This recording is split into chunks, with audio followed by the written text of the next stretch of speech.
En 2023, comme chaque année, j'ai lu une trentaine de livres de non-fiction.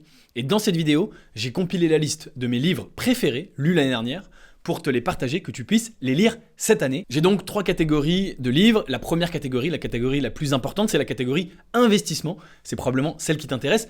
C'est aussi celle qui m'intéresse le plus. On commence avec le premier livre que j'ai lu l'année dernière et que je te conseille vraiment de lire parce qu'il est assez exceptionnel. C'est The Misbehavior of Markets de Benoît Mandelbrot. Benoît Mandelbrot, c'est l'inventeur des fractales.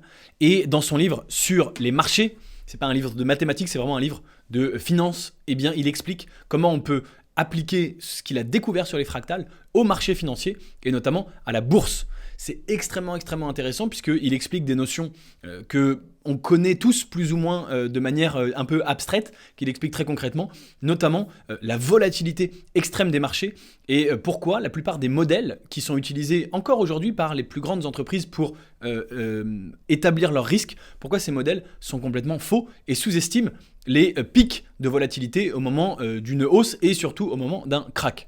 Donc très intéressant à lire pour toutes les personnes qui veulent investir sur les marchés financiers, The Misbehavior of Markets de Benoît Mandelbrot. On enchaîne avec un livre que j'ai lu début d'année dernière lorsqu'il est sorti, The Changing World Order, donc de Ray Dalio. Je crois qu'en français ça s'appelle Le changement de l'ordre mondial.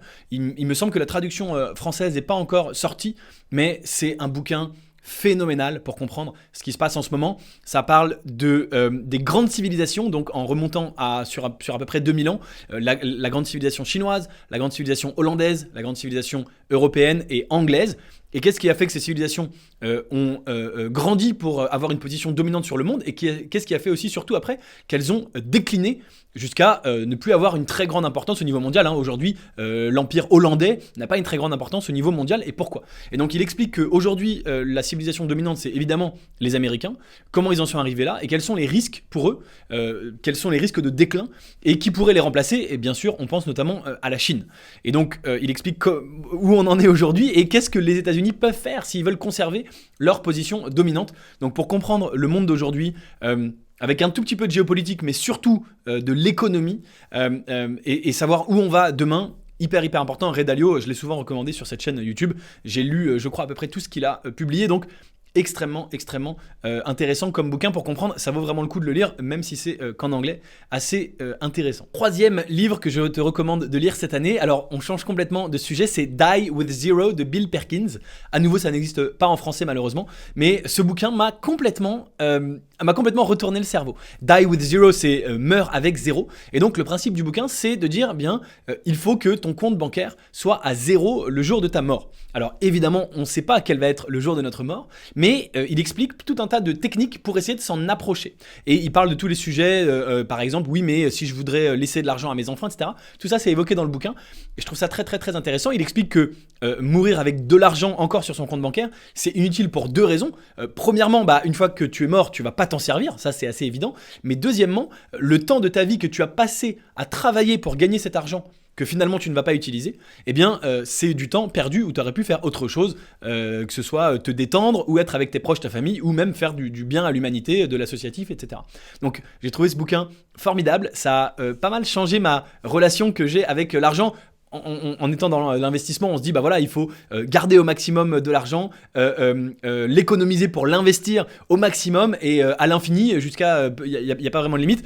Finalement, je me suis pas dit je vais tout claquer en lisant ce livre, mais je me suis dit il faut effectivement l'argent gagné aussi le dépenser.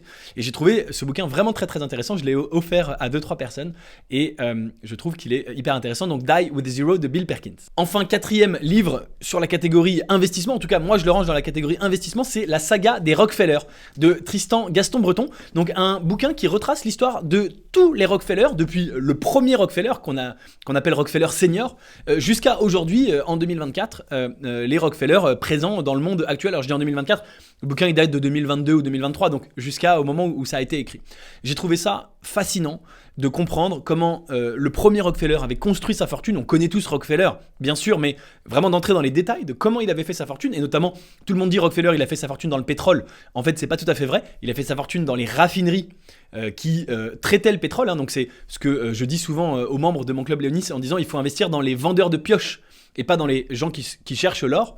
Ici, c'est la même chose. Il a fait fortune dans les raffineries. Comment ensuite son fils et son petit-fils ont réussi à maintenir cette fortune et surtout même à la transformer.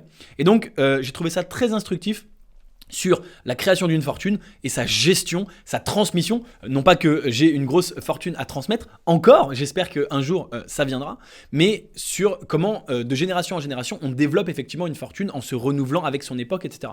Ça m'a passionné ce livre, je l'ai aussi offert à plusieurs personnes et je trouve voilà, que c'est un très très bon bouquin à lire, encore une fois, sur les Rockefeller dont tout le monde connaît le nom, mais on connaît peu l'histoire vraiment plus approfondi, donc très très bon bouquin que je te recommande de lire. On passe tout de suite à la deuxième catégorie, après l'investissement, le business, évidemment, tout ce qui peut être, disons, entrepreneuriat, monter sa boîte business, à nouveau un sujet qui m'est très cher et qui, à mon avis, peut t'intéresser. Donc le premier livre que je te recommande, c'est Deep Work de Cal Newport. Alors, c'est un livre assez connu, je ne l'avais pas lu, il est sorti il y a un bon moment, c'est vraiment typique que tu retrouves dans plein de listes, il est souvent conseillé. Et je trouve que c'est pas pour rien, il est souvent conseillé parce que, à mon avis, il a beaucoup de valeur. Donc j'ai trouvé ce bouquin extrêmement intéressant sur l'organisation et sur la valeur finalement du deep work. Le deep work, c'est le travail profond, le travail où on est concentré, où on n'est pas interrompu, le travail intentionnel où on se met sur un sujet pendant plusieurs heures pour sortir un résultat extrêmement puissant. Donc j'ai trouvé ce livre très intéressant, je te le recommande, Deep Work, Cal Newport. Deuxième des 3 livres business que je te recommande, c'est $100 Million Leads de Alex Hormozi, donc des leads à $100 millions. Alex Hormozi, entrepreneur très célèbre maintenant aux États-Unis, c'est son deuxième livre, il avait sorti, je crois, seulement l'année dernière, son premier livre, $100 Million Offers, donc des offres à $100 millions, qui était absolument génial, que j'avais, je crois, recommandé dans la version précédente de cette vidéo. J'en fais en général une par an. Il me semble, je suis quasiment sûr que l'année dernière, je t'avais recommandé ce livre. Cette année, il a sorti le deuxième livre que j'ai lu, qui est très bien. Pour être très honnête avec toi, j'ai préféré le premier. Donc, s'il n'y en a qu'un des deux à choisir, je te recommande $100 Million Offers. Mais celui-ci, c'est $100 Million Leads, pardon, donc des leads à 100 millions. Il est quand même très intéressant malgré tout. Peut-être aussi plus pour des gens qui débuteraient dans le business. Il t'explique comment obtenir des leads, quelque chose sur lequel je travaille depuis des années. Donc, je ne suis pas à un niveau débutant. J'ai quand même appris des choses, bien sûr, il y a toujours à apprendre. Mais encore plus pertinent si tu démarres ou que tu en es plus au début de ton expérience entrepreneuriale. Mais j'ai trouvé ce bouquin très bien, Alex Hormozi. Ça reste un type assez génial. Il apporte énormément de valeur dans ses bouquins. Il partage vraiment c'est entre guillemets secret, ce que beaucoup de gens voudraient garder pour eux. Et ben Alex Hormozi, il dit je partage tout, et ça c'est vraiment assez remarquable. Il a fait 2-3 vidéos aussi sur YouTube, enfin 2-3, il a des milliers de vidéos sur YouTube, mais il y a 2-3 vidéos que j'ai vues de lui après avoir lu son livre, que j'ai trouvé extrêmement intéressante aussi. Donc je t'invite à aller voir ce qu'il fait si tu veux monter un business. C'est vraiment quelqu'un de très très très intéressant, Alex Hormozi. Et enfin, le troisième livre en business, c'est un petit peu plus particulier, c'est The YouTube Formula de Darrell Eves. C'est évidemment appliqué uniquement à YouTube. Si tu fais pas de YouTube, ça t'intéresse pas. Mais pour tous les gens qui veulent faire, voilà, bosser sur YouTube, The YouTube Formula, Darrell Eves ou Eves, incroyable, vraiment très très très intéressant, avec plusieurs interviews dans le bouquin de MrBeast, qui est le plus grand YouTuber au monde et qui explique aussi sa méthode. Ils ont travaillé ensemble. C'est entre autres l'un des conseillers de MrBeast qui l'a aidé à devenir ce qu'il est aujourd'hui. Donc très impressionnant, un gars ultra intelligent qui a vraiment vraiment compris comment fonctionne YouTube. Et donc j'ai appris beaucoup de choses, je vais essayer de les mettre en pratique sur YouTube pour l'année qui vient. Enfin, pour terminer, 2 livres hors catégorie, mais qui sont extraordinaires l'un comme l'autre. Le premier, c'est Outliers de Malcolm Gladwell. C'est aussi un bouquin très connu qui m'avait souvent été recommandé, que j'avais pas encore lu et que j'ai lu effectivement cette année. Je trouve ce bouquin génial, c'est assez court, mais c'est vraiment, ça change juste ta façon de penser sur les gens qui réussissent. Est-ce que vraiment c'est uniquement parce qu'ils sont ultra doués, ou est-ce qu'il y a une part de hasard? Il y a énormément, ce que te montre ce livre, énormément de parts de hasard, de choses qu'on ne contrôle pas dans tout un tas de succès, dans tout un tas de réussites. Et par exemple, les personnes, il t'explique que sur les 20 personnes les plus riches ou sur les 10 personnes les plus riches du monde, t'en as 5 qui sont nés au même endroit et la même année. Sur Terre. Et tu te dis, en fait, ça peut pas être un hasard. Pourquoi les 5 des 10 personnes les plus riches au monde sont nées la même année au même endroit? C'est parce qu'il y avait tout un tas de facteurs qui fait que, c'est ces gens-là qui sont devenus riches. J'ai trouvé ça hyper intéressant. Il y a plein d'autres sujets dans le bouquin, mais Outliers, Malcolm Gladwell, je te le recommande vivement. Et enfin, pour terminer, sur un sujet complètement différent, Can't Hurt Me de David Goggins. Celui-ci, je crois qu'il existe en français. J'ai pas le titre en français, mais Can't Hurt Me, David Goggins. Donc, c'est une histoire complètement folle. C'est uniquement sur le sport et le challenge physique et le dépassement de soi. Et c'est sur les limites mentales que met notre cerveau sur le sport extrême. Alors, je suis pas un grand pratiquant du sport extrême. Déjà, le sport tout court, j'ai du mal à m'y mettre. Mais alors, le sport extrême, non. Mais il te raconte des trucs complètement fous. Donc, c'est un gars qui a fait des performances sportives hallucinantes. Il détient des records du monde. Le plus de traction, je crois qu'il a fait 4000 ou 5000 tractions en moins de 24 heures.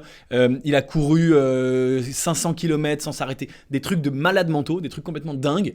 Et il t'explique, il te raconte des choses comme par exemple il a couru un marathon avec un genou cassé, genre une fracture au genou, et il court le marathon, pas 100 mètres, un marathon c'est 42 km je crois, donc des trucs mais complètement perchés, et le gars t'explique en fait c'est le cerveau qui domine, c'est le cerveau qui décide, c'est moi qui suis en contrôle, et le dépassement de soi à la limite, vraiment au-delà de ce qu'on peut même imaginer. J'ai trouvé ce bouquin assez inspirant au départ, je lis ça, je me dis ouais bon machin, et finalement j'ai trouvé ce bouquin hyper inspirant, je l'ai trouvé très très chouette, donc tu vois il se retrouve même dans mes recommandations de lecture pour toi, parce que ça m'a vraiment choqué dans le bon sens du terme, et ça permet de remettre beaucoup de choses en question, beaucoup de choses à plat. Tu te dis mais si ça c'est possible, beaucoup d'autres choses sont possibles dans la vie, et quand on veut vraiment se donner les moyens, on peut faire énormément de choses. Donc un excellent bouquin que je te recommande aussi.